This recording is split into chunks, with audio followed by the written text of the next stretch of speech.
In this video today, I'm super excited because we're speaking about one of my favorite topics, which is all about sourcing agents. And if you want to find a reliable sourcing agent, you have to interview them. So in this video, we go over the top 10 questions you have to ask your sourcing agent to make sure that you find a reliable one.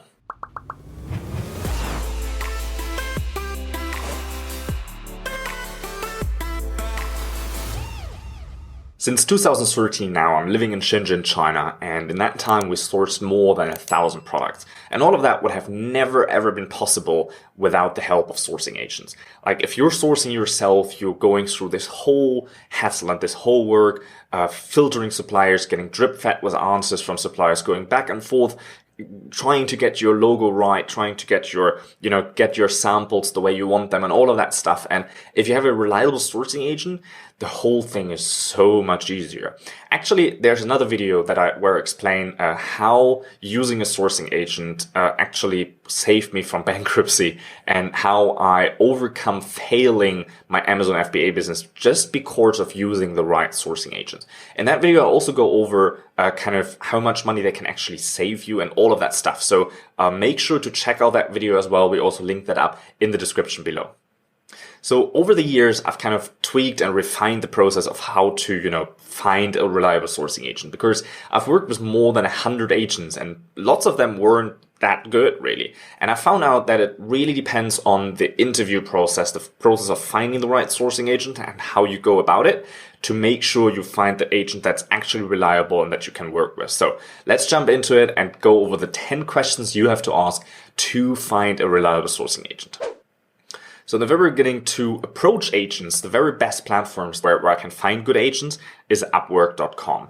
I always had a little bit of an issue with Fiverr because on Fiverr, I never made to find really the quality of an agent that I really wanted. Freelancer.com is another great platform because there you can actually facilitate contests. So you can put out your project of whatever, getting your quotations or whatever it is. And then you have multiple agents come in or multiple people come in and try to, get your quotations, and you only pay the winner. So that way you can already find kind of what agent is competitive, what agent actually goes for it and is willing to put the work in without getting paid up front. And that is another good way to find it. But again, the best platform that I found most of my sourcing agents that are actually reliable is Upwork.com. Now, when you contact multiple agents, you have to ask them a few questions. The thing is that we have to really see this all about like a partnership, right? So you're working with that agent as a partner in your business. They are helping you out and you're working together. And lots of times people misunderstand that and think like, well, this person is now working for me and they're supposed to do this and that and that. And actually they can be your advisor and they can work with you. So you always have to approach that from that kind of angle. And when you interview them, the number one thing you have to pay attention for is not necessarily the information they give you, but your gut feeling. Really, a lot of times it comes down to how well do you feel working with that person? How well do you feel chatting with that person? Already when you're chatting and you feel like something isn't right, something's off, that's already a sign not to work with them. Just if you have like a hint and you can't really say why it is, but just because you feel like, well, something's not right, that's already a put off. Okay, so then forget about that agent and go interview some more. The very first question I always ask is how many years of experience do you have sourcing in China? Because if the people are just starting out, then there's an issue that they might not be experienced enough. And if they don't have the experience, then it's harder for them to get the right prices. It's harder for them to find out what factory is actually trustable and reliable. And it's harder for them because they don't have a huge contact list acquired. So they have to go on 1688 or Alibaba or use the same ways that you would use to find a supplier. And it's so much more effective if you have an agent that's already working for years in that industry, that already has a list of suppliers that they usually work with, that they can go to, that they already have a relationship with, and that they order multiple products from multiple people for, so they can get you even better prices. The second question I ask is what product category you focus on. There's so many categories out there and so many products. I mean, basically everything is made in China, right? And there's clothing, there's baby, there's electronic, there are so many different categories. Let alone when you just go on Amazon and browse categories, you see how many different things there are. And each agent usually specializes in a special category. So if you already know know that you're in baby products, which is a really tricky category because you have to watch out for certifications and make sure your product isn't hazardous, right? So if you're in that category, you already know you need an agent that knows the category inside out, that knows what usually materials are used, what kind of packaging is used, what kind of regulations are there, what kind of certifications are there. And an agent who doesn't really specialize in a category might not know all of these things. So I always want to know, what kind of categories do you specialize in? The third question I ask is if they're willing to consolidate samples for me. It's so important, and actually this is one of the biggest money savers that you can have when you have a sourcing agent, because all of the samples that you're getting, usually, first of all, you have to pay for the sample and the agent gets them for free.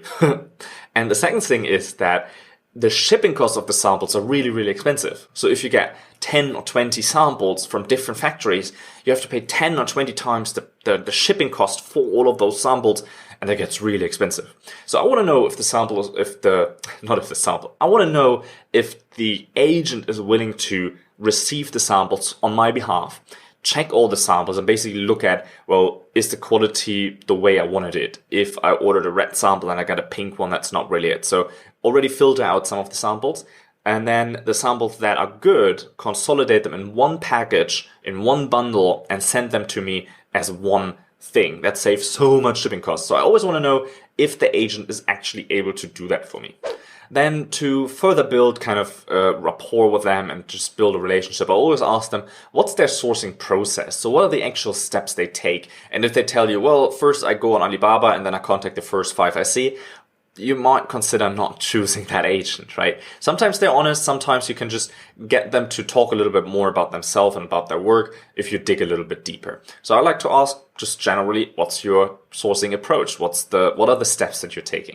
And question number 5, I ask them, where do you actually go to look for suppliers? And if they say, well, I have my own list, I have my own contacts, you might also find these contacts on Alibaba, but I don't go on Alibaba to find them.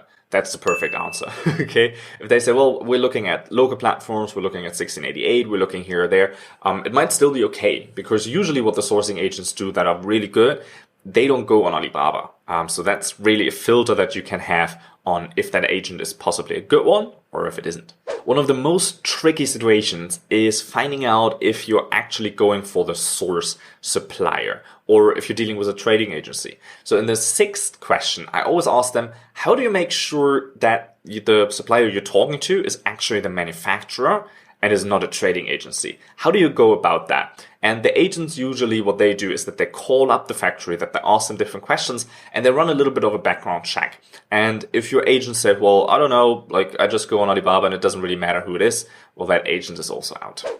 Question number 7 is, how do you make sure the supplier is reliable? Because this is one of the most important things, that you have a reliable supply chain, actually, that you have a supplier that can deliver the quality of products that you actually need. So when I get quotations, I always ask the agent to give me an impression about the supplier.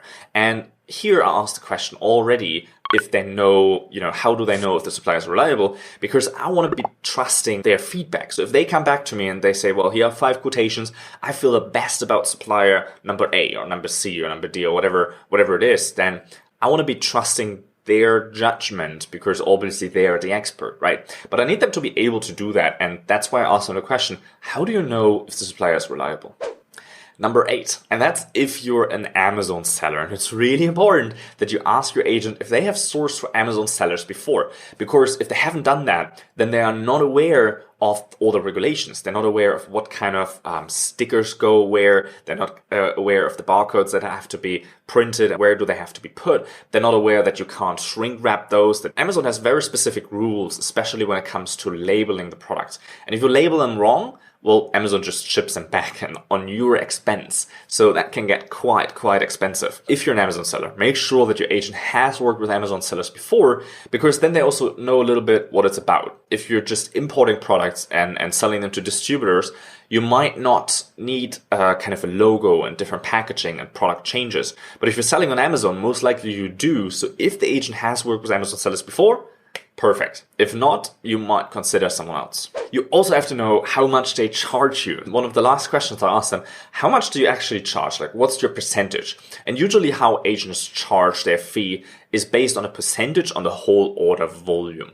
So if you're ordering a product for whatever, $5,000, and then the percentage fee that they charge is off that order volume, okay? So sometimes agents charge around 5%. And I always recommend that if you have an agent that charges 5%, that's right there. Always keep in mind that they're also saving you a bunch of money by getting you a lot better prices. So the fee here actually is irrelevant. I just want to know if they go and say, well, I only charge 1%. Usually that's not true. Officially they charge 1%, but actually they just put up a little bit of money on the price of the factory and they charge kind of a hidden fee there. So 1% usually is never enough for an agent to actually survive on. 5% I find is a middle. If they say, well, we charge 10%, I feel that's a little bit too much and you can find someone who can do it for 5% easily. And the very last question I always have for them, if they can do an order agreement for you. Because this is really important when you place your order, that you have a proper agreement about all of the terms that have to be in there, what kind of certifications the product has to include, what kind of quality standard there has to be applied to. And then later when the agent arranges a quality control for you, the quality control team, when it comes in, it can go, look at the agreement and say, well, this is the quality that was agreed. And then look at the product and say, well, this is the product quality. And then kind of validate if the product quality passes or if the factory has to rework that. Also here, in case the factory has to rework that, your agent can go in and talk to them and negotiate with them. And that's something you can rarely do yourself. It's a really hard task if the factory already did the work and you already paid a part, then to get the factory to change things. But your sourcing agent can absolutely help you with that. So make sure to ask if they can get, establish an agreement, a written agreement with your supplier. Let me know in the comments, what other questions would you ask your sourcing agent?